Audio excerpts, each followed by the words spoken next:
அண்மை செய்தியை பார்த்துக் கொண்டிருக்கிறோம். என்டிடிவி தொலைக்காட்சிக்கு விதிக்கப்பட்டிருந்த ஒரு நாள் தடையை மத்திய அரசு தற்காலிகமாக நிறுத்தி வைத்திருக்கும் செய்தியை பார்க்கிறோம். டெல்லியிலிருந்து நம் செய்தியாளர் கணபதி இது குறித்த தகவல்களை வழங்குவதற்காக இணைந்திருக்கிறார். கணபதி, இந்த தடை நீக்கம் குறித்து மத்திய அரசு என்ன சொல்லியிருக்காங்க? மத்திய அரசு மீது கடுமையான அழுத்தம் தொடர்ந்து இருந்து வந்தது. ஒரு பக்கம் என்டிடிவி நிறுவனம் இன்று உச்சநீதிமன்றத்திலே வழக்கு தாக்கல் செய்திருக்கிறது. இன்னொரு பக்கம் அரசியல் ரீதியாக கடுமையான எதிர்ப்பு இருந்தது என்பது உங்களுக்கே தெரியும்.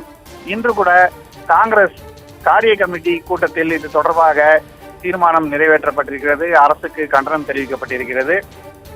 அதை தவிர பத்திரிகையாளர்கள் மிகவும் கொதிப்படைந்து இருந்தார்கள். பத்திரிகை சுதந்திரம் பறிபோகிறது, அரசு அந்த சுதந்திரத்தை தட்டி பறிக்கிறது என்று கடுமையான கண்டனம் தொடர்ந்து வந்து கொண்டிருந்தது. இன்று கூட பிரஸ் கிளப் ஆஃப் இந்தியா இதை எதிர்த்து தீர்மானம் நிறைவேற்றியிருக்கிறது. ஏற்கனவே எடிட்டர்ஸ் கில்ட் இதற்கு எதிராக தீர்மானம் நிறைவேற்றியிருக்கிறது. ஆகவே தான் இதையெல்லாம் பரிசீலித்து இன்று அரசு வெங்கையா நாயுடு மூலமாக இன்று மாலையிலே ஒரு அறிக்கை வெளியிட்டிருந்தது. அதில் இந்த தடை விதித்ததில் எதுவும் தப்பு இல்லை, தேசிய பாதுகாப்பை கருதிதான் அப்படி செய்திருக்கிறோம் என்று சொல்லியிருந்தார்கள். இருந்த போதிலும் ஒட்டுமொத்த எதிர்ப்பை கணக்கில் கொண்டு மத்திய அரசு முடிவை மறுபரிசீலனை செய்திருக்கிறது. அதன் விளைவுதான் இப்போதைய முடிவு. கணபதி, பல்வேறு தரப்பில் இருந்து வந்த அழுத்தம் மட்டுமே இந்த தற்காலிக தடைக்கு காரணம் என்று எடுத்துக்கொள்ளலாமா? அது மட்டுமல்லாமல் இது எதற்காக தடை விதிக்கப்பட்டது என்ற சம்பவத்தை நினைவு கூற வேண்டிய நேரம் இது. அதனால ஒரு நினைவூட்டலுக்காக அந்த சம்பவத்தை குறிப்பிடுங்கள். நிச்சயமாக தீவிரவாத தாக்குதல் நடைபெறும் போது அதை நேரடி ஒளிபரப்பு செய்யக்கூடாது.